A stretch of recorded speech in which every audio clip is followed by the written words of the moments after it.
Good evening, ladies and gentlemen, and welcome to round 4 of the Halfords Format Alpha Championship for the second half of 2022. I can see that we do have no game audio, so I'll try to get that resolved as quickly as possible, hopefully within this session. But we are on board with George Brook-Battersby here for qualifying as he comes towards the end of his lap, and what an absolutely flying lapper it was. He goes on to provisional pole with that lap at 26.8 through the first sector, a 42.7 through the second, and a 28.1 through the third. A 137.7 put George Brook-Battersby on provisional pole by the skin of his teeth, it must be said, because second position, we can't see him just on the timing screen just yet, on the timing tower rather, but I can tell you that Alex Smith with a 137.763, so just 0.003 of a second in it for pole in this session so far, ladies and gentlemen. So if that is an indicator of what is to come, I'm very much looking forward to this evening's racing, because it looks like we've got quite a competitive field, and of course what a circuit to be running this evening's racing on, the classic, historic, the well-loved and well-known Silverstone GP circuit. Should really exercise these Formula Alpha RSS Supreme cars well, with their powerful V6 engines, their push-to-pass system, and their immense amount of downforce and straight-line performance as well. It should be very impressive to watch indeed, as we're on board still with George Brook-Battersby losing out through the first sector this time round. Is going to come towards the end of the second sector as he heads through the chapel curve there, and I was thinking that looked a bit racing. Indeed it was. A 42.4 sees him go purple in the second sector. Now they run down the hanger straight before you enter Stowe. A fairly heavy braking zone, this one, that you've really got to calculate just right. You've got to see what you can get away with in terms of track limits, trying to carry as much speed as possible before you head down into Vale, the chicane. Obviously very tight, very twisty part of the circuit. Maybe an overtaking to happen here if you are brave enough for the run through Club and onto the Hamilton straight. And crossing the line, George Brook-Battersby improves his position, actually goes a tenth faster this time round, losing out through Sector 1 and Sector 3, but Sector 2 was so strong that didn't matter in the end. But speaking of strong sectors, we're going to go on board now with Andrew Harvey, as he has just said a purple Sector 1. I apologise once again for the lack of audio at the moment. I want to try and fix it as quickly as possible, but the action is just far too exciting here as we head through Maggots, Beckett's, and down onto the chapel, down through the chapel curve once again, and that is an improvement through the second sector as well. So in that blue and orange Gulf-inspired car of Andrew Harvey, he is looking very competitive indeed. He is definitely in with a shout of pole here as he heads through the final sector now into the final corner. Only the club corner to navigate here as we wait to cross the line with Andrew Harvey. Will it be enough to make the difference? A personal best Sector 2 and a purple Sector 1. It certainly looks like it's come together well, and there we are. A 37.5 sees Andrew Harvey now on provisional pole as the driver starts to get just that little bit more confident with the cars, start to get the track rubbered in ever so slightly. I think we're going to start to see these times tumbling down as we wait to see some more personal best sectors here. We've got the likes of Andrew Brammer coming on for a best lap, Alan Matthews as well, and Andrew Harvey is looking to try and carry that momentum into his next lap here as we see him come to the end of the first sector.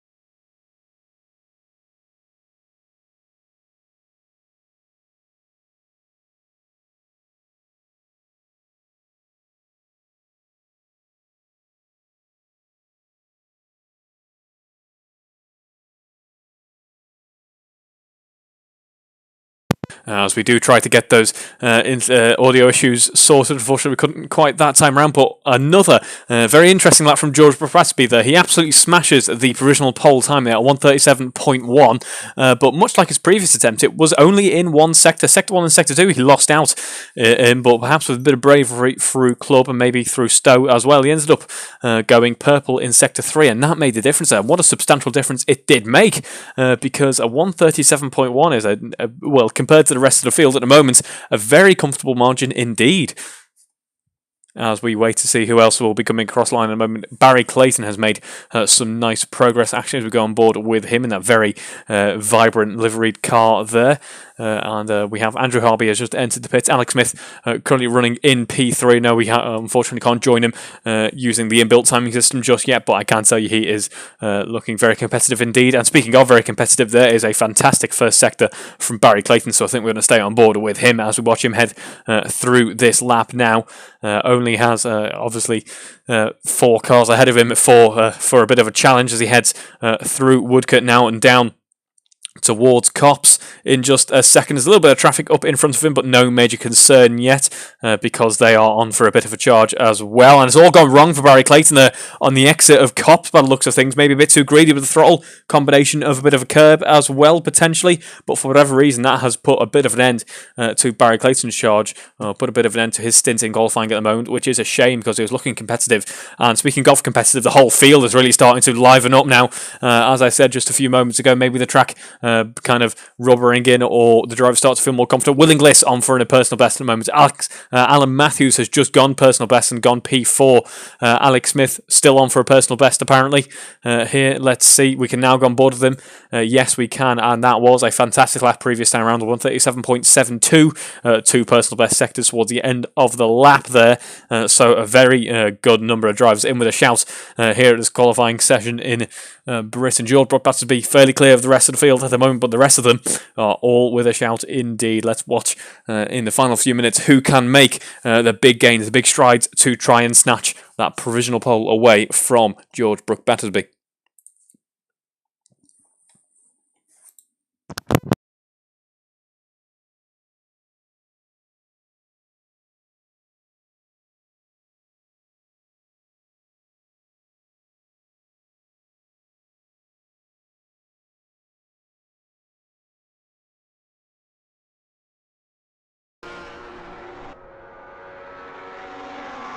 And the good news is, I believe we do now have some in-game audio, so that should bring the excitement up just another level here, although the fantastic laps so far in the qualifying session certainly have delivered, as we're on board at the moment with Alex Smith losing out on this lap at the moment, by the looks of things, losing out through Sector 1. Maybe he can claw it back towards the end, but so far half a second down on his previous best attempt as we head through Stowe and into Vale in just a moment.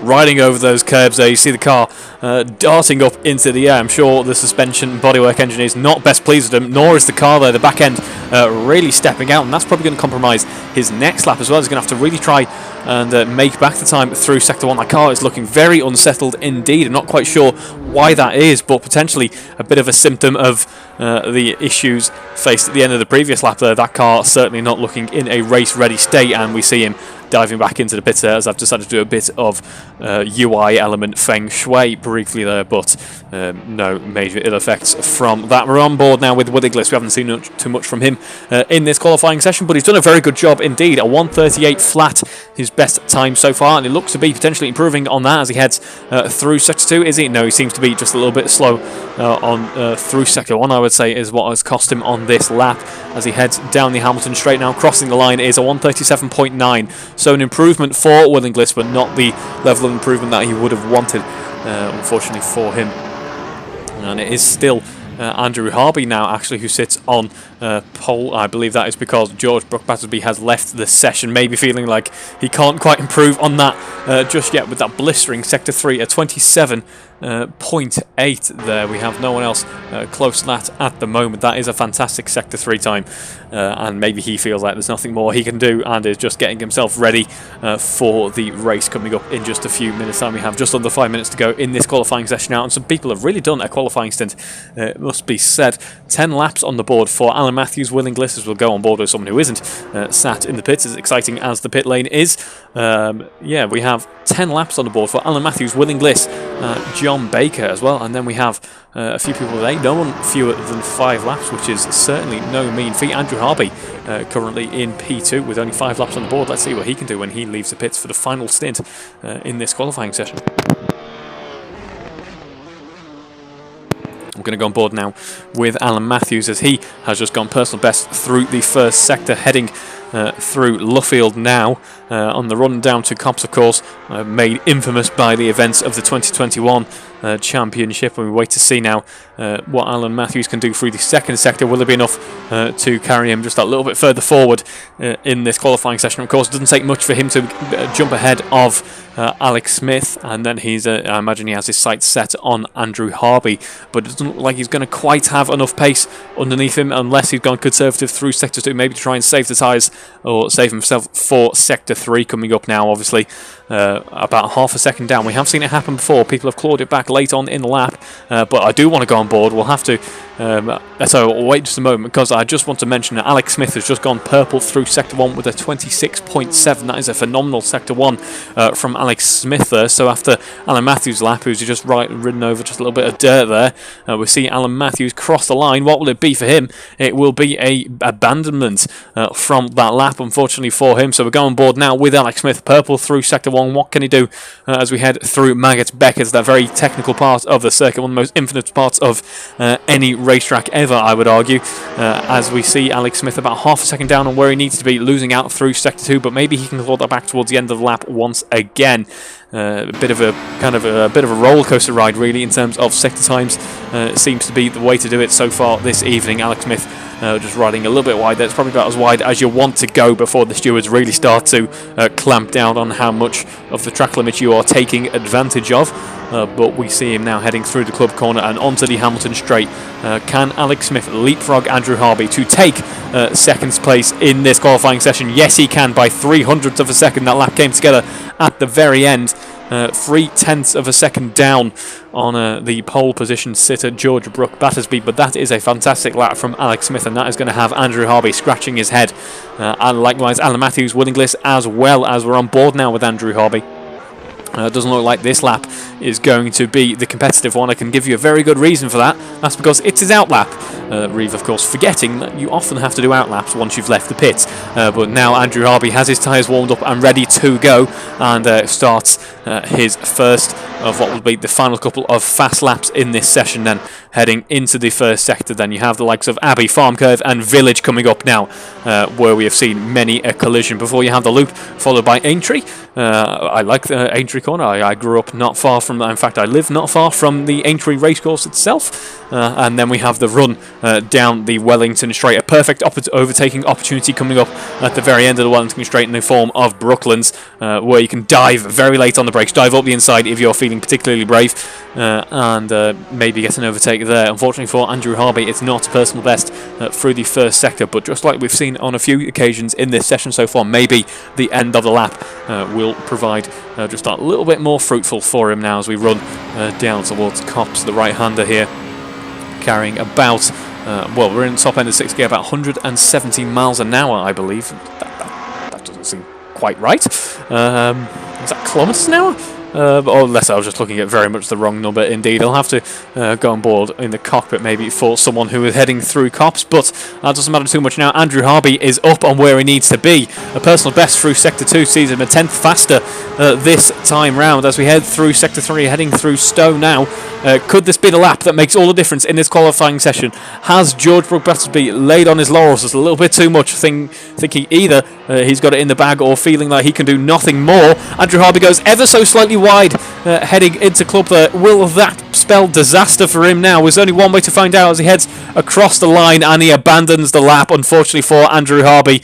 At the very end there, it all came unravelled. What a shame for him after what was looking, or what was setting itself up to be, a very impressive lap indeed. We're on board now with Alex Smith as he heads through the final sector, 3/10 down on where he needs to be.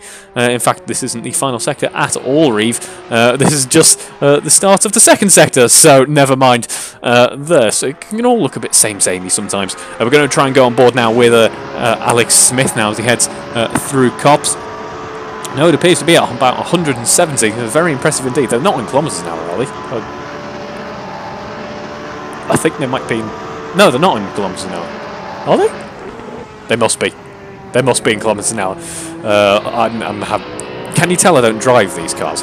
Anyway, as we watch Alex Smith heading down the Wellington, not the Wellington Straight, it's all going wrong now, heading down the Hanger Straight and into Stowe. Let's see what he can do at the end of Sector 2. At the end of Sector 2, he loses out once again, but we're going to have to pay attention in just a second to Willingliss. I'm going to do that now as Alex Smith abandons the lap, but Willingliss is on a bit of a flyer at the moment, at 26.8 of first sector, actually heading into the second sector now, running through Maggots Beckett and down the Hanger Straight once again.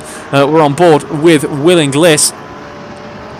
And I can confirm that actually that does appear to be miles an hour heading through Stowe, and it is still all to play for Willingliss as he goes personal best through the second sector. So right at the very dying breaths of the qualifying session, could we see Willingliss pip George Brook Batterby to pole here in this session, ladies and gentlemen. We have the final corner and the run onto the Hamilton Straight, and crossing the line, Will Inglis at 1:37.9, unfortunately for Will that time round. You can see in the bottom left throughout that lap he was losing time and losing time. I think that Will Inglis just didn't quite previously string together a lap full of decent sectors, and this was the first time that had happened. Unfortunately, the gains weren't big enough for him to steal pole from George Brook Battersby, but it was enough for him to make a nice improvement. He currently sits in P5. So the order then: George Brook Battersby sits on pole, Alex Smith P2, starting the second row, Andrew Harvey, and then Alan Matthews, Will Inglis, Barry Clayton, John Baker, James Atkins. Paul Millman leads the AMs here, Andrew Rammer, and then Rob Whitney, Paul Brady, and Steve Knight. What an exciting qualifying session that was. Join me in just a few minutes' time for race 1 of this weekend here at Silverstone.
Welcome back, ladies and gentlemen. Apologies for the short delay on getting proceedings underway here. We are on the grid with only 30 seconds to go, and I can say it was because OBS had just thrown me a new issue, which is flat out refusing, no matter what I did, to swap the scene over back to the game. Luckily, I was able to Alt F4 and rejoin very quickly, and hopefully it shouldn't have affected the stream. But we will find out if that was the case. I think there was a bit loaded into ramp, which is good. Anyway, a slightly more technical look at the starting proceedings for the stream, but we have 6 red lights on the gantry now, and we are away as a huge plume of smoke on the Hamilton straight here, heading into Abbey. We have Alan Matthews using that push-to-pass system. I believe that was Alan Matthews, at least. Yes, it was. There's been contact between Alan Matthews, Andrew Harvey. Oh, there's been contact between a large number of drivers there. That is going to be far too many for me to try and announce. I believe that was Andrew Harvey, Alan Matthews, Willie Gliss, John Baker. I don't know who was at fault there at all, or I don't know if that was just more of a lap 1 racing incident, but for whatever reason a huge number of cars went off there, and now George Batterby and Alex Smith are battling it out as we head into Brooklands here, under braking down the inside. Alex Smith, fantastic move there, as he now takes the lead of this race. George Batterby having to settle in for second position now as we run down towards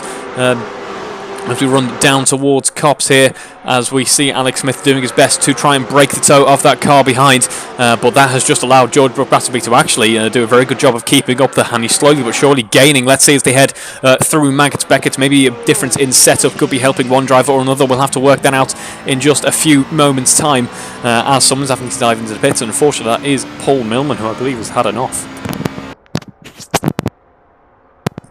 As we see, using that push-to-pass system, George Batterby has been able to take the position back and is heading into Stowe, still ahead of Alex Smith here. Alex Smith, I'm sure, though, ready to fight back. Meanwhile, Alan Matthews has had a very good getaway indeed. Not too much pressure at the moment from the car behind, and that is Barry Clayton.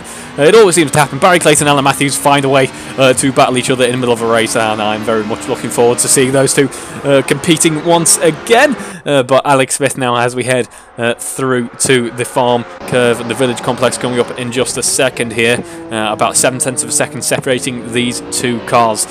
So certainly not much breathing space between many cars at all, really. There's no gap larger than just over a couple of seconds, I would say. A very close field indeed. Of course, some cars having to pit, unfortunately, but ignoring them, very close racing going on here indeed, as we see Alan Matthews doing his best to try and break away from Barry Clayton. We're not seeing anyone using that push-to-pass system down the Wellington straight. I imagine that is because there's so much an advantage to be gained under braking heading into Brooklands. It kind of negates the relatively smaller advantage you'd gain from using that push-to-pass system. You're better off saving it for somewhere like the run out of club on down the Hamilton straight, or potentially even the Hanger straight, where that run onto the straight itself matters so much more than it does by the time you're heading into Brooklands. As we see, by the looks of things, it seems to be a tale of twos here, as we see Alex Smith actually overtaking George Batterby. I was about to go off on something else there, but not quite sure what happened between those two cars then. They were very much out of focus, but it seems to be that George Batterby had to almost give up the position. Not sure if he has had a bit of an issue, but for whatever reason, hopefully that doesn't come up on the screen. No, it isn't, as Adobe is shouting at me for some reason. We see that Alex Smith now leads this race. Meanwhile, further down the order, John Baker. Apologise, so far this weekend seems to be so focused on what's going on at the top end of the field. There's been so much going on at the top end of the field, we haven't really focused too much else on what was going elsewhere. But there's an overtake from John Baker on Steve Knight there. Steve Knight doing a very good job currently in P8, and Alex Smith doing a very good job of taking the lead of this race, a 1:39 on that previous lap. Meanwhile, George Batterby battling out with Alan Matthews, and Alan Matthews actually saying thank you very much, I will take that open door and head myself into second position. And now George Batterby finds himself under pressure from Barry Clayton potentially as we head onto the Wellington straight here. Let's see what Barry Clayton can do with the benefit of that slipstream. Of course, George Batterby also having the benefit of that slipstream. We'll go on board with Alan Matthews, though, as he has a very good view of all three of these cars heading into Brooklands, and it looks to be that George Batterby is now going to be potentially settling for second, maybe even, well, no, rather third, maybe even fourth, based on how this race is going. I'm not sure if he had a bit of a spin, maybe he had to catch it, or the tyres have disappeared for whatever reason, or there's some damage on the car, whatever reason. The pace seems to have absolutely disappeared from George Brooke-Batterby. So we see Barry Clayton maybe in the dirty air of the car in front, slightly struggling, heading through Copse. Doesn't want to do that too much. Not so much run out of track limits, because I don't think the system picks you up there, but more so do it like that, where you're going to overwork the tyres, trying to desperately to get back on track at full speed, or do what George Brooke-Batterby has just gone there, ride over the dirt, of course, picking up a little bit of dirt, bringing it onto your tyres, taking some grip away, and more importantly, potentially taking your confidence away as well, and allowing the rivals behind who have not had those issues, not lost that time, to catch right up and end up on your gearbox, as we are seeing now with Barry Clayton and George Brooke-Batterby. Only a few tenths of a second separating those two cars as we run onto the Hamilton straight once again, and it is Alex Smith who leads, setting personal best lap after personal best lap, and not only personal best lap, but fastest lap of the race after fastest lap of the race. Some very competitive driving on display here. Will Inglis, I believe, was caught up in that lap one entanglement, shall we call it, and is currently down in P8. Let's see what he can do in the remaining 20 minutes of this race. He was one of the fastest drivers in the qualifying session we have just witnessed, and he could certainly make quite a number of positions in this race if he's able to get his head down, able to settle into a bit of a groove and start to try and make up some points. As we go back on board with George Brooke-Batterby once again heading through Woodcote this time round, and the gap shrinking lap by lap, corner by corner by the looks of things. Now starting to get 0.3 of a second as they head into Copse there. Barry Clayton once again going a little bit wide at Copse. He might have to be careful about that, because as I said, either he's going to overwork the car and potentially have a bit of an error, or the timing system is going to pick up on that and start to penalise him if things don't start to clear up. I think he may be just about getting away with it though, as I believe that was Paul Millman. Yes, it was Paul Millman having a bit of an issue at the Chapel Curve by the looks of things, and he had a fairly near miss, it must be said, rejoining the circuit there. Luckily for him, no major ill effects as a result of that.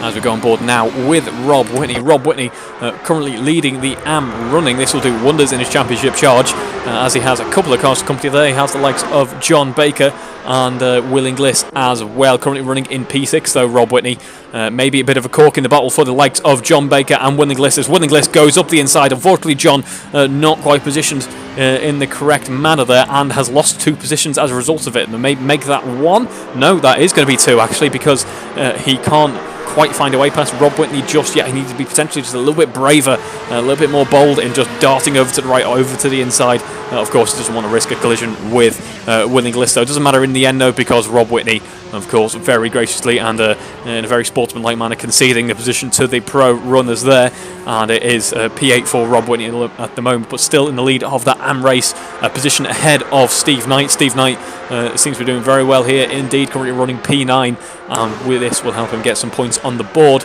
As we go on board now with Alan Matthews, actually Alan Matthews seems to have turned up the pace all of a sudden at 26.9 through the first sector, ahead of George Brooke-Batterby of course, and now potentially having his sights set on Alex Smith just a second up the road here as we head onto the I've made up a straight.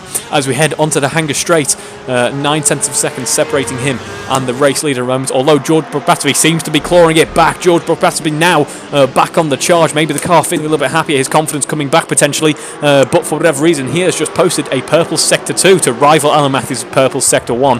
And don't forget, in all of this, Barry Clayton is only about 0.9 of a second behind George Brooke-Batterby. So if you look at it in a certain way, you could argue we pretty much have a 4-way charge for the lead forming up here at Silverstone, which is fantastic to see. Barry Clayton actually getting ahead of George Brooke-Batterby. I'm not quite sure what's happened there. I don't believe there was contact between the two. I think George Brooke-Batterby may have just had an error, and that is an absolute disaster for his race weekend. What a shame for him, doing so well in qualifying. Race 1 has certainly been a race to forget. He rejoins and is currently P6, just ahead of Rob Whitney now. That is not where you wanted to be in this race, given how qualifying started for him. There has been contact between John Baker and Rob Whitney, I believe, although no major ill effects from that as a result by the look of things. We're back on board with Alex Smith then, still leading this race, but only by about half a second this time as they exit Woodcote. I think Alan Matthews got a substantially better run out of Luffield here, and that's cost Alex Smith It's cost him dear, it must be said. Now within half a second, these two running against each other, running onto the curbs, heading through Maggots Beckett's. Of course, you want to be as brave as possible heading through the left-right S's of Maggots Beckett's, but it can go so wrong indeed as we head onto the hanger straight once again, as I've now correctly named it.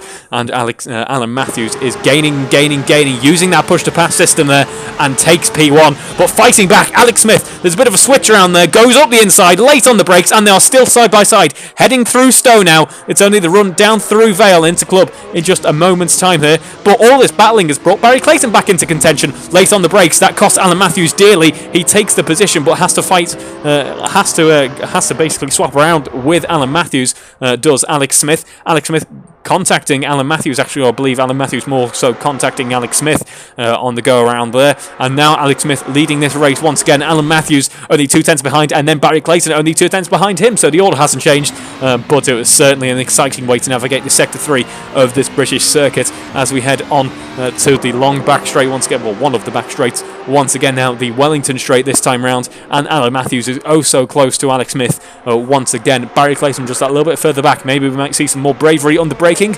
No, I don't think we will. I think Alex Smith can rest easy in comparison to Sector 3 on the previous lap this time round. Alan Matthews are purple through Sector 1. This has been a fantastic charge from these top three here as they battle out for a spot, or a chance at a spot, in the lead of this race.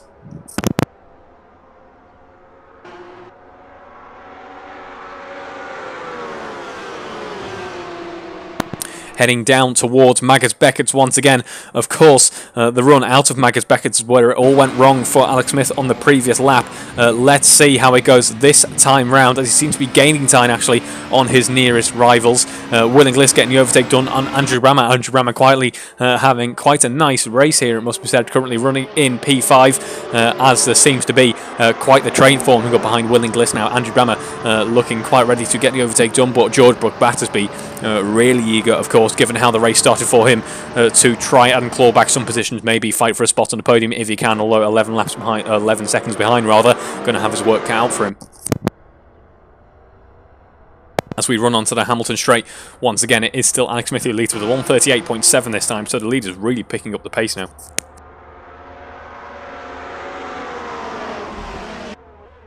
And only 2 tenths of a second separating Alex Smith and Alan Matthews as we head through the loop and Aintree once again. Looks to be that Alan Matthews is trying to size up Alex Smith actually for an overtake heading onto the Wellington straight once again. Seems to have backed out of it just a little bit. No, he hasn't. He's using that push-to-pass system. He's going to use that push-to-pass system. He's going to try and go later on the brakes. As you know, he went very early on the brakes, and that could have cost him a potential overtake there. I think maybe he was fearful that Alex Smith was going to go too late on the brakes and wasn't going to be able to make the corner in time. Of course, he was in the end.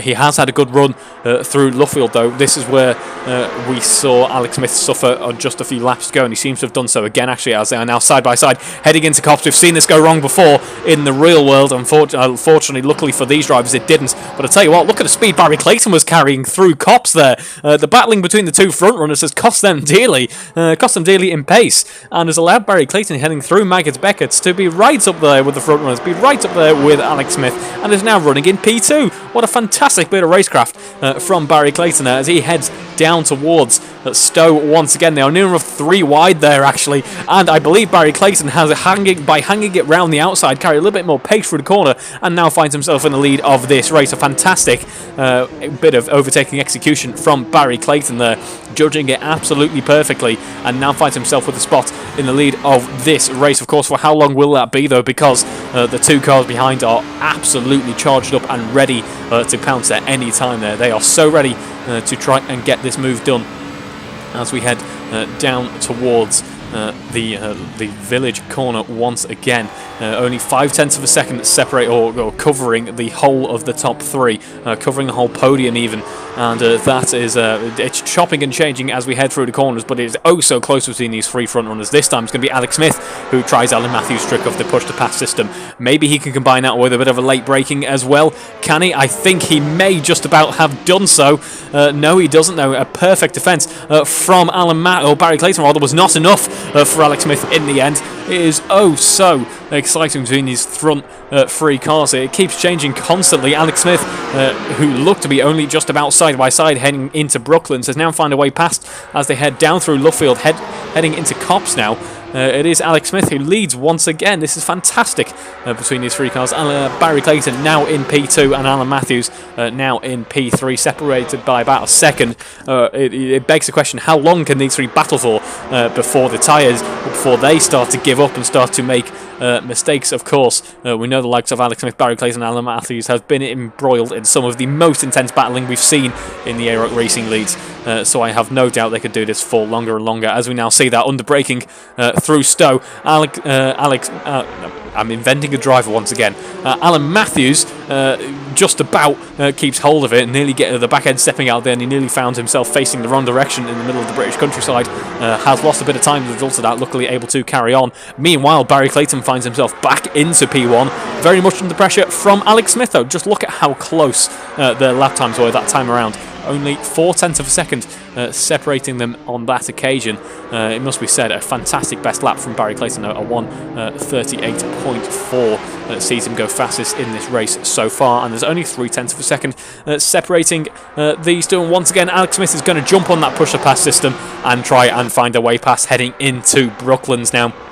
We're going to go around the outside this time, potentially. Will it work? No, this time Barry Clayton seems to be just a little bit better off. No, he is not. By the look of things, by opting to take the inside line there, that of course forces him to the outside for Luffield, and that is exactly what Alex Smith is taking advantage of as he heads through Luffield. Puts him for the inside for Copse as well. It is a very strong power move that Alex Smith is making use of here, and he's costing Barry Clayton dearly as a result of it.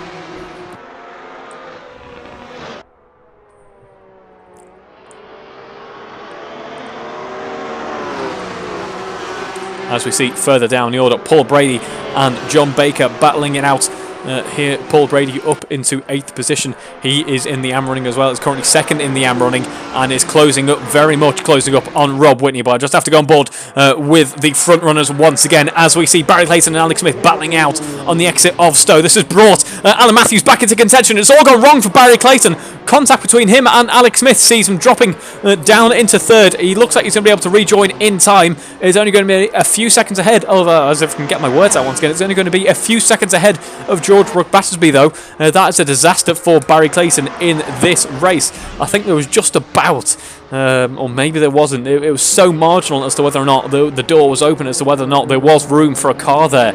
And unfortunately, Barry Clayton loses out hugely as a result of that racing incident.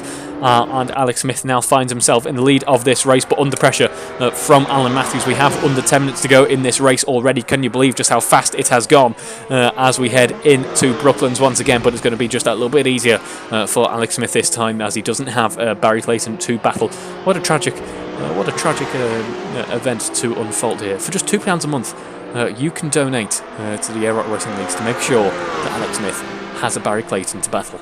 As we head onto the back straight here, heading into Copse now, about 0.3 separating Alex Smith and Alan Matthews. That gap slightly larger than what Alex Smith has been used to for the past couple of laps, but still oh so close as they head into Maggots Beckett. And there is just in the just in the background rather, unfocused Barry Clayton. What a shame to see this immense three-way battle now dropping down to a two-way battle after such an exciting run. Although don't count Barry Clayton out yet, that is for sure. He has got the best. He has got the best lap out of anyone on track at the moment, as Alan Matthews goes just a little bit wide out of Stowe. I think the back end got away from him there, and he did a very good job to catch it and join without losing out too much time there.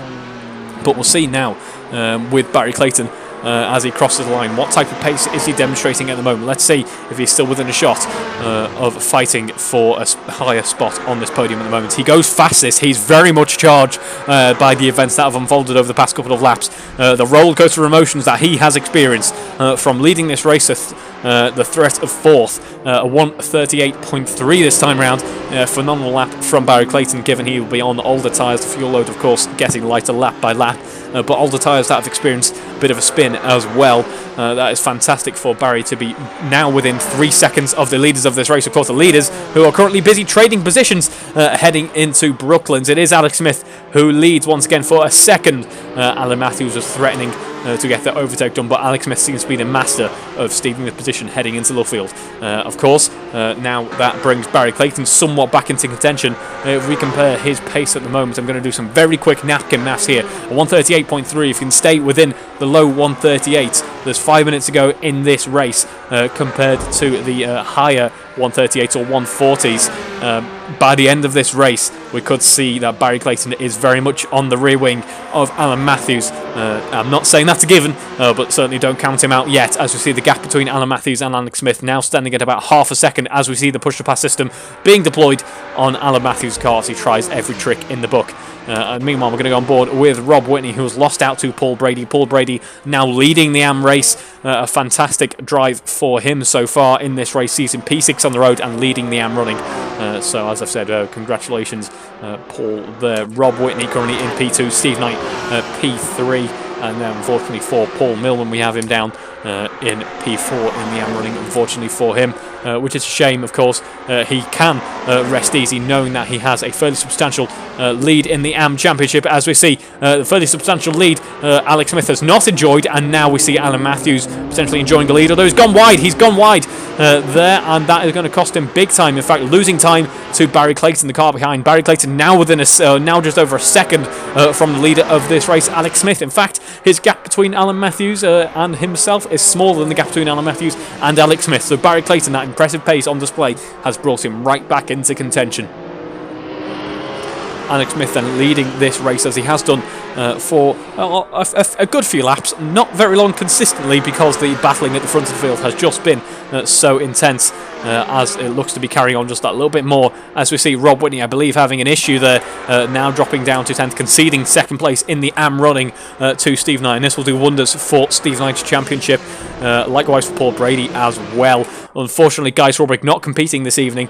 He is feeling rather unwell by all accounts, so wishing you the best, Guy, and hopefully we can get you back on track in just a week or two's time. As we see Barry Clayton using that push-to-pass system now, under braking into Stowe there. I think he's even closer once again. Once again, the top three separated by about half a second. Now, Alex Smith, don't lie, have you slowly but quietly been trying to back up the field so you can enjoy a three-way, potentially four-way battle for the lead once again? I won't be too surprised, because that is just how exciting this battling is. I can't believe the racing has just been so good this season. We're already over halfway in by the end of this evening. We've got Austin coming up next. They are the final 5 rounds of this season. It has been a fantastic set of races so far. In fact, ignore me. The calendar is wrong. Am I looking at the wrong calendar? No, I'm not. The calendar is slightly different. Okay, never mind. As we go on board with Alan Matthews. Alan Matthews in P1 once again now, as there's contact between him and Alex Smith heading into Brookfields? Brooklands. It's the safe time between saying Luffield and Brooklands. As there's now contact between Alex Smith and Alan Matthews once again. They are contacting wheels, Bangor wheels together, trading paint as we head through Woodcote now, and they are near enough. 3 wide. All of a sudden, George Batterby is only 1.5 seconds behind the lead of this race. Alex Smith using his infamous go very wide at cop strategy once again. Only half a second between him and Alan Matthews now, but only 0.2 of a second between Barry Clayton and Alex Smith as we head through Maggot Beckett. But Barry Clayton potentially got to worry just a little bit more about George Batterby. George Batterby, who had a bit of a disaster early on in this race, coming from pole, is now trying to fight for a spot on the podium once again. Goes off the track to try and take the position, try and take the inside line. There's contact between him and Alex Smith. There's a huge amount of oversteer on both their cars. I think Alex Smith has saved it. George Batterby hasn't, unfortunately for him. He finds himself very much on the infield, and that could be a disaster for him in this race as he concedes the position to Will Inglis, potentially to Andrew Brammer as well, and Paul Brady as well. There is Paul Millman unlapping himself, and that is a disaster for George Batterby. We don't have long in this race, but it is Alan Matthews who currently leads. There's now a fairly substantial gap between Alan Matthews, Barry Clayton and Alex Smith, so I'm not sure what is going on there. In all this excitement, I am now just moving about the UI. What has gone on there between Alex Smith and Barry Clayton? That is a disaster once again. And now Barry Clayton, Barry Clayton does find himself on the infield here, as does, I believe, Will Inglis. Will Inglis now all of a sudden, out of nowhere, sees himself with a spot on the podium, running P3 about 6 seconds off the lead of this race. Alan Matthews can now pretty much rest easy after all of this. Alex Smith now finds himself in P2, once again able to rest just a little bit easier, and Will Inglis with a surprise spot on the podium. Commiserations to Barry Clayton and George Brook Batterby there. I'm not quite sure what went on in your races, apart from the fact that it was a bit of a disaster. It must be said. George Brook Batterby now has Paul Brady for company. Meanwhile, Steve Knight in a bit of a race of his own. Likewise, John Baker and Andrew Brammer, Rob Whitney in P10. Andrew Harvey P11 after a very competitive qualifying. Indeed, a disaster for him in this race. Hopefully he can do better in the reverse grid. James Atkins running in P12. Quiet race for him, and Paul Millman a lap down, unfortunately. But Barry Clayton now finds himself in P4 as we run down the Hanger Straight. What a disaster, what a shame for those drivers affected by the incidents on that previous lap, or on this lap as well. That has been a bit of a twist in fortunes for some, and I'm not quite sure what to make of that. That was a very weird kind of unfolding of events going on at the latest part of this race. Now on the final lap, with Alan Matthews fairly comfortably in the lead. What an exciting race it has been for him. He's had to work for it, that is for sure, and has enjoyed many a tense battle in this race so far. And of course the battling is by no means over. We have the reverse grid race coming up in just a few moments time, when Alan Matthews of course is going to try and fight for a lead in this race once again, but he's going to have to work just that little bit harder for it. Of course starting from further down the order, but he has done a commendable job, as have so many drivers in this race one this evening so far. The driving has been very enjoyable, very exciting indeed. Some drivers really making the most of it, really feeling quite brave into some corners, and really trying to get there two ways and enjoy an exciting race, and they certainly have done so now. As we see Alan Matthews heading down towards Magnus Beckett in just a second. He leads this race by about 5 seconds. A comparative chasm in lap time compared to the gaps he's enjoyed so far in this race of suspension, working very hard over the old bumpy Chapel curve here as he runs down towards Stowe with a fairly comfortable gap to the cars behind. I think he's actually running a very low ride height, actually, which probably isn't helping him through the likes of Stowe. It probably explains why the car is bouncing about so much and why it looked a little bit upset on a few occasions, but that doesn't matter because he fought for it, that is for sure. But Alan Matthews will come out on top in the end, heading onto the Hamilton Straight now. It is Alan Matthews who takes the race one victory. Congratulations, Alan. You had to work for it, but that is an impressive way to put yourself on the top step of the podium. Alex Smith will come home P2. I'm sure he's happy with that after the chaos that has been this race. Will Inglis, I'm sure, will be happy with P3 in the end. A surprise podium for him. And then Barry Clayton, commiserations, Barry.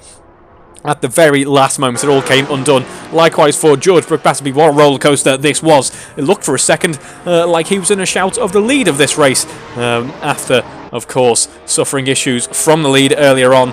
And of course, the issues that meant he was unfortunately having to drop back once again. Commiserations, George, as well. Congratulations, Paul. P6 on the road, but the AM race victory here, that is an exuberant way of coming to a stop there. I'm not sure Pirelli would thank you for that, because now your tyres are more cube in form. But now Steve Knight comes home P7, John Baker P8, Andrew Rammer P9, Rob Whitney P10, Andrew Harvey will be making his way back P11, and James Atkins P12. Paul Millman classified P13. Do we have any victory donuts?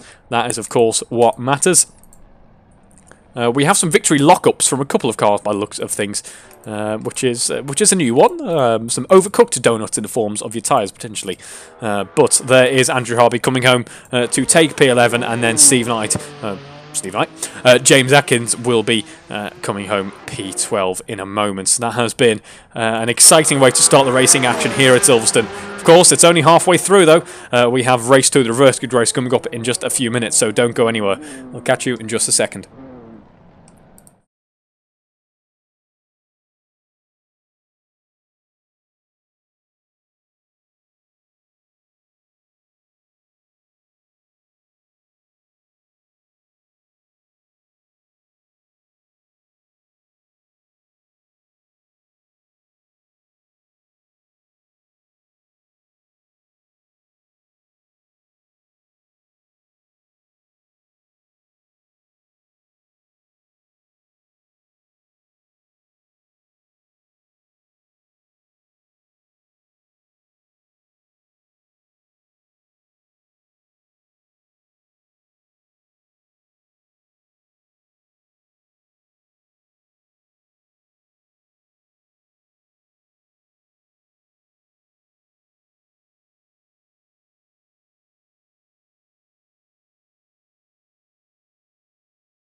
As you can see, this isn't quite the starting procedure I was looking forward to, but we are now on board with the races anyway.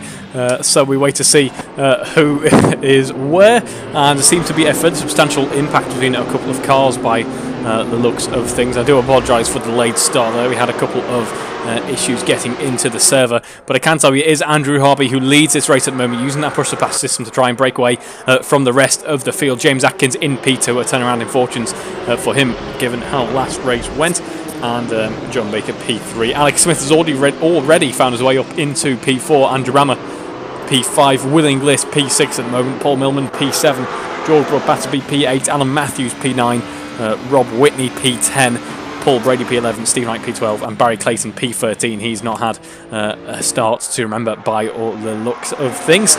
So Andrew Harvey getting a fairly good getaway there, it must be said. I believe Paul Millman has had an issue by the looks of things. Where is that? That appears to be not the case. He is just enjoying some battling at the moment, which is good to see. A very clean getaway indeed, though, for Andrew Harvey. Meanwhile, we'll see Alex Smith jumping ahead of John Baker to take P3, heading through Stowe now. For how long, though? Because it looks to be that John Baker could potentially be ready for a bit of a battle with Alex up in front. So we'll have to see how that ends up forming up there. Alex Smith riding over the curb there. That will not do his under tray too much good. Which reminds me, actually, I must reattach the under tray to my car. I took it off about a month ago to do some work on it, and just still haven't got around to reattaching it. Anyway, about 0.4 of a second separating Will Inglis from Andrew Rammer. That gap closing up. In fact, quite a number of cars staying very close together indeed, which is what we like to see. It's what reverse grid racing is all about, promoting battling and promoting a bit of racing action between some drivers. Not, of course, that we need any more racing action rather between some of the drivers. They already battle each other very well indeed. As we see Alex Smith ahead of John Baker at the moment, heading into Brooklands. It is Alex Smith who is out in front at the moment by about 0.4 of a second here, and we wait to see how they navigate Copse. Of course, Alex Smith in race 1 very much enjoying running just a little bit wider through Copse there. I don't believe it's through any type of malice or trying to gain an unfair advantage. I think that was just the way that he was doing things in the midst of battle. Of course, dirty air is something you have to watch out for as well. As we see Alex Smith, our race 1, that's not Alex Smith, Alan Matthews, our race 1 winner, currently up in P6 at the moment. This, speaking of Alex Smith, though, just play very much into his hand. We know he has the pace to battle, and the commentator's curse in full effect there, ladies and gentlemen. Oh, what a shame for Alex Smith going off. Where was that? That was on the exit of Beckett's, heading into the Chapel curve there. Alex Smith drops way back down the order and has a reverse good race once again. Has all the work to do, climbing his way through the field. Apologies for that one, Alex. That is entirely my fault.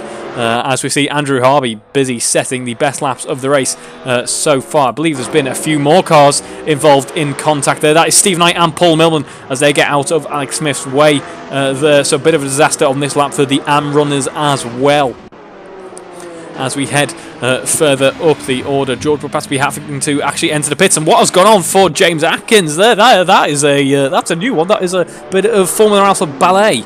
By all accounts. I'm not sure if that was a wheel locking up or a bit too early on the throttle potentially. I just saw there in the foreground just the yellow DHL liveried car of James Atkins spinning round like a spinning top as we go on board with John Baker now, about 5 seconds clear. I very nearly just closed the timing system. That wouldn't have been handy at all. As we are now with the curse of the multi-monitor screen. It is supposed to be full screen, so it shouldn't be letting me. Anyway, ignoring my technical issues, of which there are many. For now, we go on board with Alan Matthews, who's currently in P4. His rivals somewhat stumped at the start of this race, it must be said. He now finds himself in P4, has the likes of Will Inglis, John Baker, and Andrew Harvey to contend with next up, though. Andrew Harvey has had a dream start to this race, it must be said. He's still just out in front setting purple sectors with no major challenge at the moment, and that major challenge may come later on though in the form of the likes of Alan Matthews. I was about to say maybe Alex Smith, Barry Clayton, if they can find their way through the order, that is, because it is going to be a mighty task with 20 minutes to go to climb all the way back up to a spot. I have a feeling they could be nipping at the heels of the podium though, They do have some impressive pace underneath them, so certainly don't count them out yet, though. As we go on board with Will Inglis, John Baker doing a very good job of keeping Will Inglis at bay, it must be said. This will do, if you can stay in this type of position, this will do John Baker wonders in terms of the championship standings, as he is now side by side with Will Inglis. It looks to be that Will Inglis could have the upper hand on here, could have the measure on him as we head on to the Wellington Straight. Although, no, it looks like Will Inglis is going to have to settle for P3 once again. Is he going to try and move up the inside from that far back? No, he is not. In fact, the back end looking a little bit slidey on Will Inglis' car heading into Brooklands. He does a very good job of controlling that slide, though, and it probably helped him get into the corner just that little bit better now as we're on board with Andrew Brammer as they are heading through Luffield this time round. And Andrew Brammer very much under pressure from Paul Brady. Actually, Paul Brady not leading the AM running. That accolade goes to Rob Whitney, currently in P5. Meanwhile, Will Inglis has found a way past John Baker, but only just as they head into Maggot Beckett. He just about has to concede the position, does John Baker, and he seems to be ready to fight for it back as we head onto the Hanger Straight on the run down towards Stowe. All this battling, of course, has allowed Andrew Harvey to extend his lead, which now stands at nearly 8 seconds to the cars behind there. So he's doing a very good job. All you need to do is stay calm and maybe try and get a bit of tyres or fuel in reserve for later in the race in case any of the other front runners pick up the pace and get a clean run towards him. He is ready and well prepared for a battle, but Andrew Harvey is just setting fastest lap after fastest lap. He is looking so calm and collected so far in the lead of this race. I must point out that Andrew Brammer as well, currently in P6, is doing a very nice job of getting his car around this British circuit. Currently in P6, setting near enough fastest lap, in fact only 0.2 of a second off the fastest lap of the race on that previous attempt. Has Rob Whitney for company as he gets ready to battle it out with Rob, and then the likes of Alan Matthews just a couple of seconds up the road. I must shout out actually that Rob Whitney, very impressive on the pace at the moment, low 140s, nipping at the heels of the 130s potentially on this lap as he improves once again through the first sector. Andrew Harvey does so as well, a 26.9. That is getting close to some of the best qualifying times we saw, and that explains why the gap now stands comfortably at 8 seconds to the cars behind. But yes, as I was saying, Rob Whitney doing a very nice job in this race actually. 140s, low 140s at that as well. So let's watch him actually. He could really turn up the pace heading through the rest of this lap and potentially dip into the 139s if he can do so. He will provide a bit of a challenge for the likes of Andrew Brammer, Paul Brady and James Atkins, as they are not quite there with the front-running pace that Rob Whitney could be demonstrating here as we head into Sector 2, and it is another improvement for Rob on this lap. I feel awful because I'm so risking the commentator's curse as we head into Stoke now, so I can't watch as we decide that we might want to change some settings. We certainly don't, as we're on board with John Baker as he heads through Club, or heading into Club rather, and there we have Andrew Brammer in P6 at the moment, and I was slightly distracted there by James Atkins' car skipping like happy spring lamb over the sausage curb there. Rob Whitney not only dips into the 139s, smashes the 139s at 139.4, so he is about a second off the pace of the front runners, but is absolutely on par with Alan Matthews as he concedes the position. No, he doesn't concede the position. That is a timing error there. He's absolutely on par with Alan Matthews and John Baker there. So very impressive pace on display from Rob Whitney here. Is he a bit of a cork in the bottle for the likes of Andrew Brammer though? Andrew Brammer slightly faster on that previous lap, 139.3, as he tries to find a way past Rob Whitney. Paul Millman, meanwhile, up into P10, a slightly better race so far in comparison to race 1. Of course, he wants to try and get some more points on the board as he tries to secure his championship position, because we'll go and have a look at the championship standings now. They have certainly changed about a bit in the previous race for a couple of drivers, as we're actually going to go on board with Andrew Brammer as he tries to find a way past Rob Whitney, but it isn't coming just yet as we head through Maggot Beckett now. I can tell you that it is Paul Millman who leads the AM running at the moment by 142 points, but importantly, after that previous race, only 30 points ahead of Rob Whitney, who leads the AM running at the moment. So that gap will close up fairly substantially heading into the next round at Austin. And we see that it is Paul Brady now in P3. He jumps ahead of Guy Swarbrick, of course, not present this evening. And then we go to the pro runners. Actually, as I just want to make note of Will Inglis's impressive pace there in the 1:38. We see that Alan Matthews strengthens his championship standings at the moment. He is currently in P4 in this race, but is on 111 points, comfortably in the lead of the pro running. And then we have Alex Smith for the Lightning McScreen team, which is a team name I enjoy very much. Not often I make note of the team names in the championships, but we do have some exciting team names here. As you see, Alex Smith trying to find a way past Paul Brady by the looks of things, as he does so heading into Brooklands. And there we have Andrew Brammer just about getting ahead of Rob Whitney, but Rob Whitney fighting back though, getting the switch back and just about leaving enough room for Andrew Brammer to find his way past the long way round. He's saying to Andrew, yeah, I know you're a pro runner, but I'm very much on the same pace as you, and you're going to have to work for it if you want to find a way past, which is a bit of racecraft that I do respect. I do like to see drivers giving each other a bit of a hard time out there. Of course, it's all a jest, all in fun. As we see now that Rob Whitney settles for P6, seems to be fairly comfortable there at the moment, although he does have the likes of Alex Smith behind, who we know has front-running pace, but the Alex Smith commentator's curse is particularly strong this evening, it must be said. We go on board with him briefly, and he finds himself facing the wrong way in a barrier. We go on board with him briefly once again, and he finds himself going off the circuit and just about catching it. Apologies, Alex. I of course want to give you some screen time, but I'm very wary of doing so and ruining your racing league's career. So we'll go on board with another car. Alan Matthews, you're doing too good. No, not much can go wrong in the Hamilton Straight, though, is there? No, apparently I don't have godlike powers, which is probably for the best. But we see that it is Alan Matthews who leads with 111 points. Alex Smith, 73. Andrew Brammer, 71. So a very close battle going on between them. Speaking of close battles, John Baker finds himself heading past Will Inglis. Now, Will Inglis appears to have had a bit of an issue, a bit of an off, and that has allowed Alan Matthews to jump back onto the podium. Now in P3, Alan Matthews can settle in potentially, although it's going to be under pressure from Will Inglis.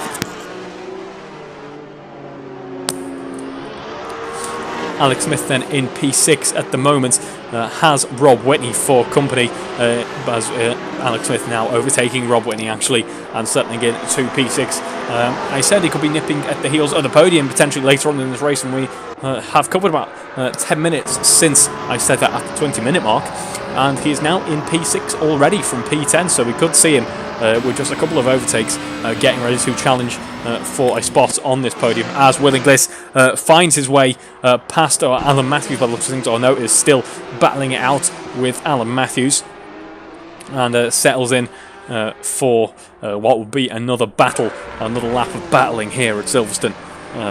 As we see that Andrew Brammer currently on 71 points. It's very good for his championship at the moment, because as it stands he will jump ahead of Alex Smith and settle into P2 in the running, which would be very good for him indeed. So this is a very important overtake to try and defend, and unfortunately for him I don't think he's going to be able to from here, as he runs wide heading back onto the Hamilton Straight. He's going to have to work for it to try and fight back for P5 in this race. It goes a little bit wide actually heading into Abbey, and is I think by the looks of things going to have to settle for P6. What a disaster for him, what a shame as well. That could have really given him the momentum that he needed to try and find his way in comfortably into the second spot in the running in the championship, although we'll just have to wait and see how this race progresses. Don't count anything out yet, as Steve Knight gets the overtake done on James Atkins, but James Atkins is going to be fighting back by the looks of things. We have a very close field indeed this in race 2, ladies and gentlemen, as George Battersby, he's done it a few times so far in this race, from all the way down in P13, unfortunately a lap down, has just gone a 1:37.7. That is a phenomenal lap, unfortunately. It will go pretty much unnoticed owing to his place in the standings at the moment, which is a shame, as we see, because this could have been the type of race that really helped him out in the championship, as he is trying to leapfrog Matt Daly. Of course, Andrew Brammer fighting for P2, currently in P3. Matt Daly in P4, not here this evening. George Battersby only 5 points behind in P5. So he is very close indeed, but Barry Clayton in P6 on level points with George Battersby in P6. And then we have James Atkins, P7 on 60 points. John Baker in P8 with 55 points. So this race, if things stay the same, will prove very beneficial indeed to him. Then we have Willingliss in P9 with 46 points. Likewise, a strong podium here will do wonders in the championship standings for him. And then we have Andrew Harvey in P10 on 41 points. Andrew Whitehead on 14 points. So it seems to be we've had quite a few non-point scoring rounds for quite a few drivers. Of course, in next month's issue of Alpha Romeo Driver, I will give a brief summary, or I say brief, I will give a summary on the championship standings and how the season's running has gone so far for a few drivers to see where we stand and see where they have lost out on points, because I think it's been a bit of a rollercoaster season for quite a few drivers, as we see Alan Matthews currently in P4 trying to fight against Willingliss for P3 in the running, about 0.3 of a second separating those two drivers. While all of this has been going on, Andrew Harvey has quietly been putting in the work, putting in the laps. I sounded very scouse when I said work there, I do apologise. As we see him 12 seconds ahead of the rest of the field at the moment. John Baker at the moment is quietly but comfortably sat in P2 in a bit of a race of his own. 5 seconds to the car behind, but 12 seconds to the lead. This is exactly the type of race that he needs to try and boost his championship standings. Then we have Willingliss in P3. Alan Matthews in P4 seems to have settled back just a little bit. Alex Smith in P5, Andrew Brammer P6, Rob Whitney P7, Paul Brady P8, Barry Clayton P9, Paul Millman heading through, Maggot Beckett P10, Steve Knight P11, James Atkins P12 and George Battersby P13. So a very close field indeed, because even with just under 10 minutes to go, we've had over 50 minutes elapsed of this race already. The field is still hotting up and getting ready for a bit of a battle with each other, although we haven't quite had the same three-way ongoing battle for the lead that we had in race 1. If you did miss that for whatever reason, I suggest at the end you jump back and watch that, because that was a spectacular race, the end of race 1. Or all of race 1 really.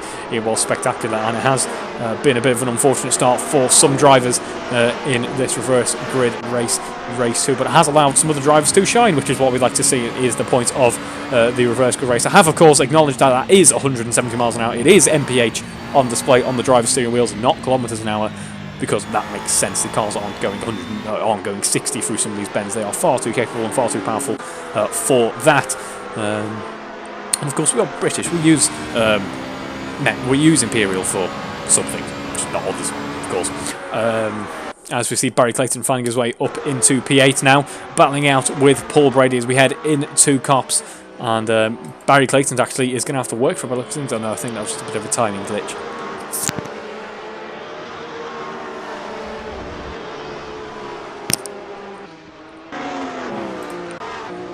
As we see Rob Whitney trading positions with Andrew Brammer. And why is that? Andrew Brammer has had a bit of a misfortune there, drops back through the order. I think he went off at either the exit of Beckett or Chapel Curve. Well, I suppose Chapel Curve is the exit of Beckett, but for whatever reason, of course, Chapel Curve probably alluding more to the older layout, where it's more of a distinct curve, looping back after the loop, of course.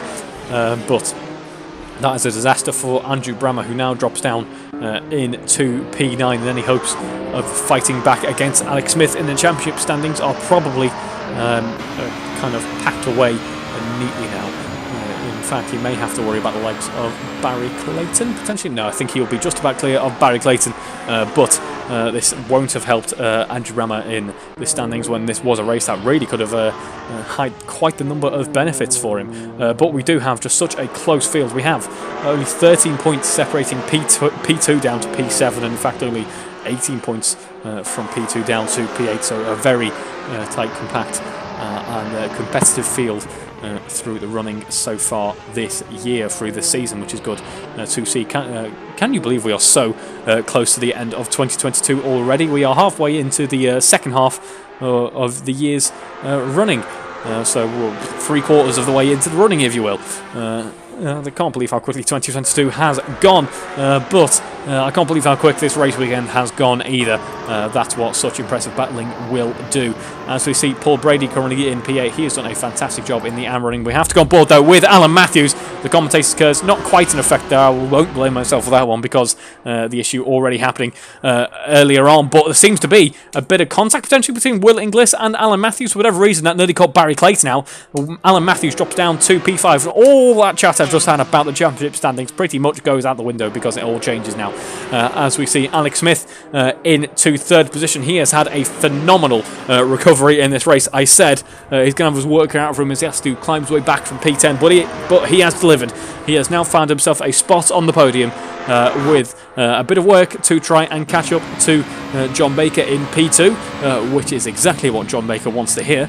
But Alex Smith now in P3, owing to the misfortunes of a couple of other drivers.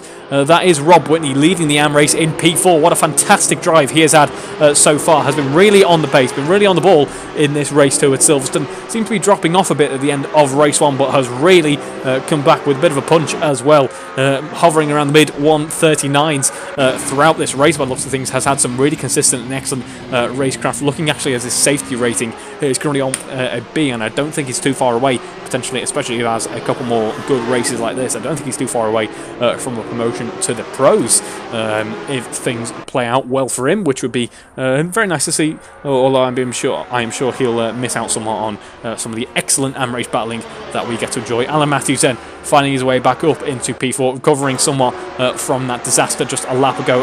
Barry Clayton finding himself in P6 now, Paul Brady P2 in the AM running, and then Will Inglis has really been the major person to lose out from the events of the previous lap. As Guy Robert just correctly pointed out, round 4 of 12 isn't halfway through. That's probably why I was so amazed, because it was just a complete and utter lie. Thank you, Guy, for pointing out my total inaccuracy there.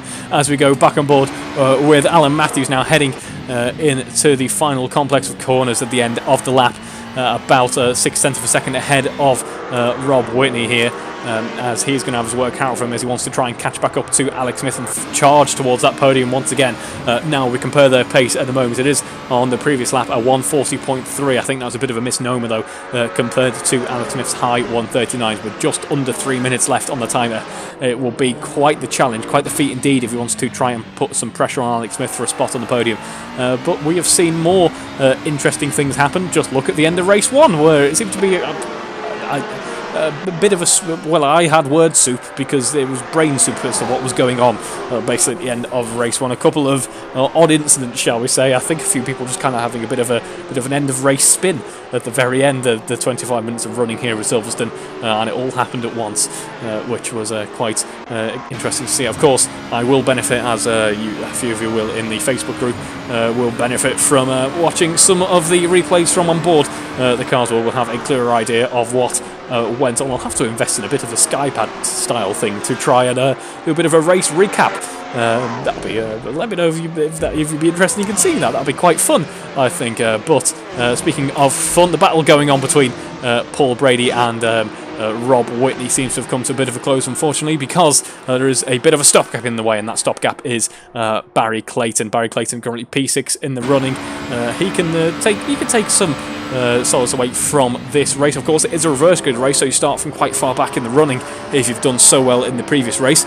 But unfortunately, I'm sure he would have wanted just a few more points on the board from this race to this evening, but has to settle for P6 on the road.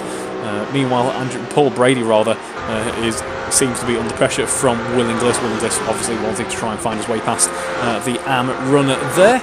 And apart from that, it seems to be that all the drivers have settled into a bit of a groove, found a place on track that they feel a bit more comfortable in occupying, and have things seem to have slightly died down in comparison to the start of race 2 and race 1 as well. What an exciting pair of races it has been at Silverstone. Silverstone never fails to deliver it. It's always exciting, no matter what car and no matter what time of year.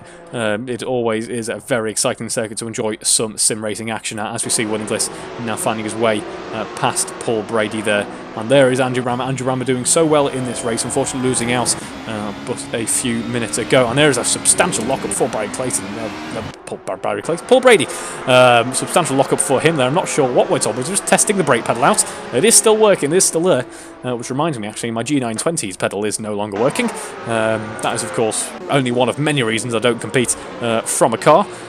But, yeah, so that was a bit of an odd one from Paul Brady. Didn't lose out any positions in the AM running at all.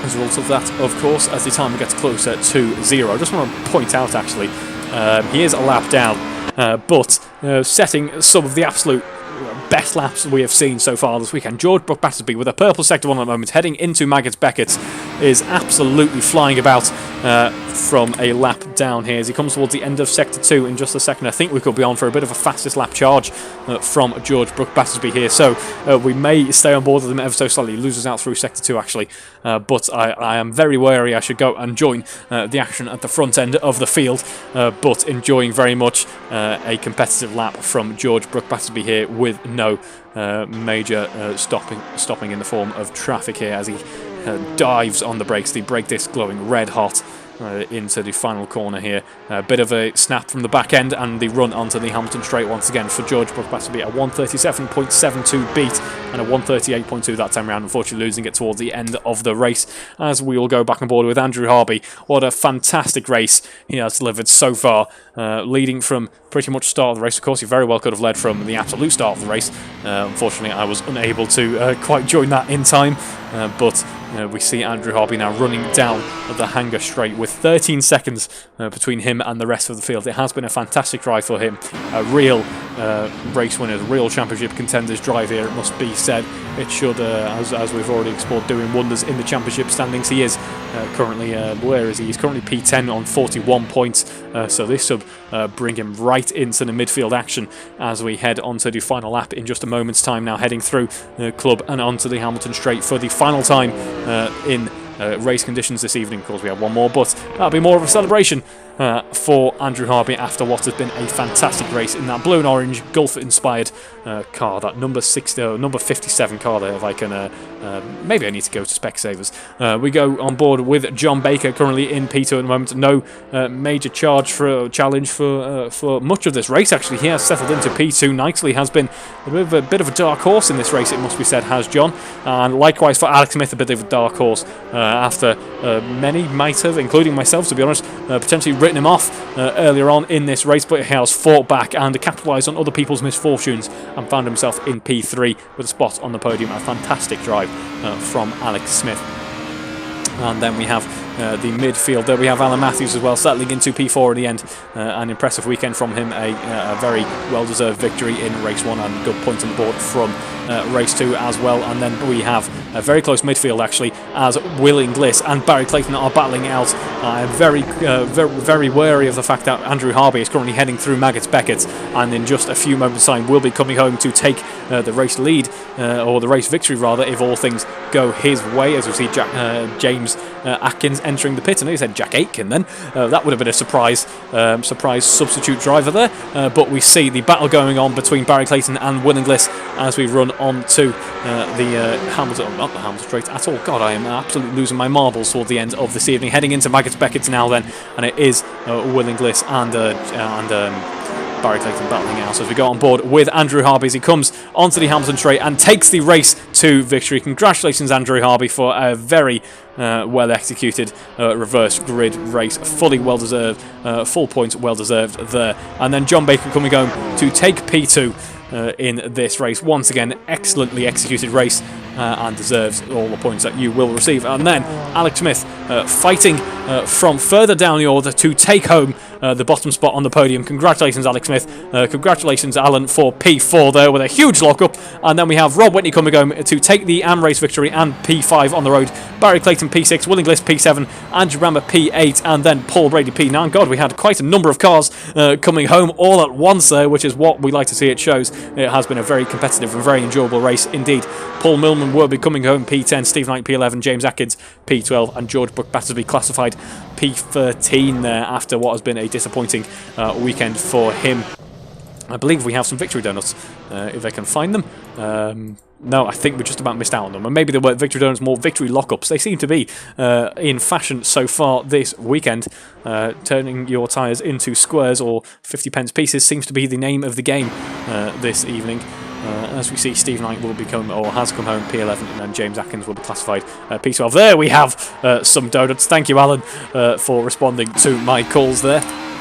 And there we see some lawn mowing going on. I'm sure the groundskeeper's very pleased with that, but the race team probably not very happy with the fact that the car is now sat on its floor owing to some burst tyres. And there we have Barry Clayton. Is he doing a bit of a victory lap? I think he is. I think he's doing a bit of a parade lap. He doesn't want it to end, and neither do I, but unfortunately it has. That concludes the evening's action here at Silverstone for Round 4. I hope you've enjoyed watching as much as I've enjoyed commentating, and I'll catch you in a fortnight's time for the next race of this series, and of course in a week's time for the next race of the Touring Car Championship, and who knows where that'll be. That is all part of the fun of that championship. So until then, thank you very much for watching, and good night.